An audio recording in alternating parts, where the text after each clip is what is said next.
talk about is the criminal history of George Floyd.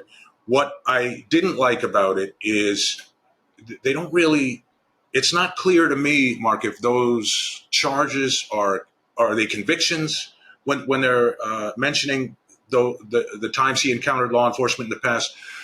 Was he convicted of those crimes? Was it just police reports taken, charges never filed, or what happened in a lot of those cases?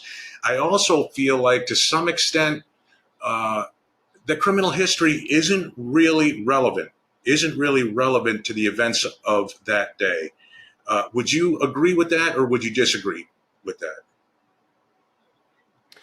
Well, I agree in the sense that it's not relevant when it comes to the state of mind of the officer, Chauvin, and the other three officers um, at the time they encountered George Floyd, because they don't have, at that point, any knowledge of his criminal history.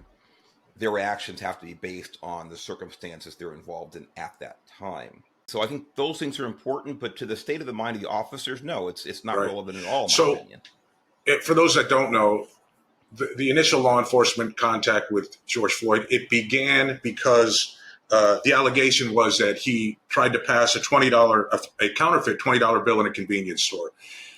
Police were called. They arrive at the convenience store, talk to the clerk. The clerk takes them outside and points to a Mercedes SUV parked across the street, and I guess identifies that as the car that the gentleman got in.